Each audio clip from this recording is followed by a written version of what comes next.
hearing aid best practices, or fitting hearing aids with best practices. In a recent video, I talked a little bit about the hearing care toolkit and why success with treating hearing loss is so much more than just hearing aids alone. If you want to learn more about that, go back to that video. One of the tools in the toolkit is indeed best fit, or hearing aids fit with best practices. So what is this? What are best practices? Why are they needed? And what's the outcome? The truth is, being successful in hearing better, even with the focus being on hearing aids, is not just about the hearing aids. It's not about a specific brand or color. It's not about a certain qualification of the provider, although that's important. That is a first step. But whether a provider is an audiologist or a hearing instrument specialist has less impact on your outcome than if they perform best practices in the fitting and the delivery of the devices. I make this point in the previous video that success with treating hearing loss is so much more than just hearing aids, and it is, but hearing aids are critical. The rest of the tools in the toolkit don't help a whole lot if you don't have hearing aids. Hearing aids are kind of like the delivery trucks for sound.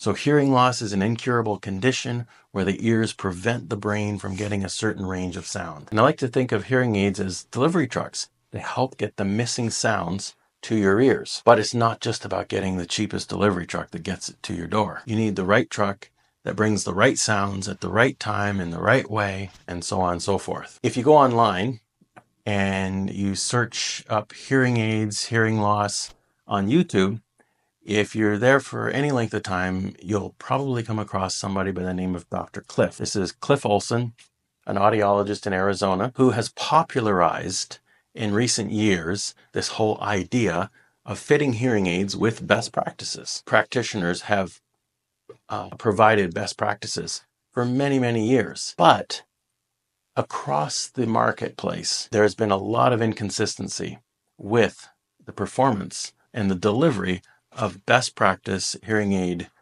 fittings. And so he's taken it on as a personal mission to really bring this to the forefront in both in popular culture. Unfortunately, in some cases, there's been poor deliveries of hearing care, kind of with the interest of money, making lots of money, because with the focus being on the device, then you can sell devices cheaper. People may or may not get better or worse outcomes, and you have less work to do.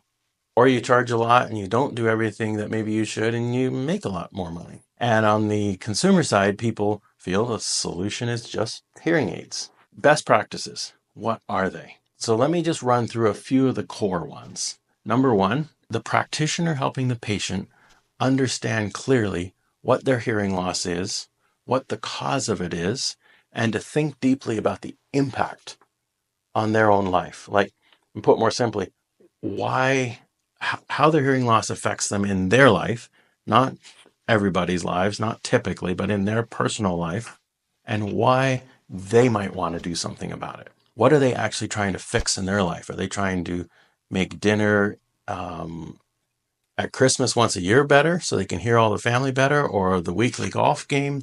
What is it in their life that's important? And that's actually a huge component to their ultimate success, is the patient themselves knowing why they want to do something about it. The practitioner needs to look out for medical conditions. Some hearing losses hide other medical conditions that are either related to the hearing loss or unrelated and need treatment. Needs to work with a variety of hearing aid brands so that they have different options necessary to treat that patient the best. Hearing care practitioner needs to take time to think carefully about what product will work best for that patient and to customize it to them. Style, the performance level, the features. There's a lot of different things that go into fitting the device physically to the ear so it's comfortable, and to the person's brain and lifestyle. The hearing care practitioner needs to do quality control measures. They need to run their devices through a diagnostic machine that tells whether the manufacturer made it correctly or not, whether it's actually working right. Then they need to run what's called real ear verification. Make sure that that product is meeting the prescription for that patient, not just ask, how's that sound? The practitioner needs to have a structured process for helping the person adapt to hearing a wider range of sound therapy, sound rehabilitation. The practitioner needs to have a way of measuring the outcomes. Has that person actually achieved the goals on improving their own quality of life that they set out to in the beginning? And then the practitioner also needs to have a long-term care plan for maintaining the devices, for troubleshooting them, for testing and tuning or re-optimizing the sound for the patient's hearing as it changes and as their lifestyle changes and so on. Performing best practices when fitting hearing aids is a lot more than just hearing aids. And this topic today is only one topic in the toolkit. And we're going to get into those other topics in upcoming videos. So I encourage you to think about this. Watch some of Dr. Cliff's videos. And in one of these videos, I'll give you some questions to ask your local care provider when you go to see them, so that you can get a sense as to whether they're following best practices or not. Better hearing starts with well-fit, well-adjusted, well-maintained hearing aids. That's step one. But there's so much more to living a lifestyle that is significantly improved, even though you have hearing loss, than just hearing aids.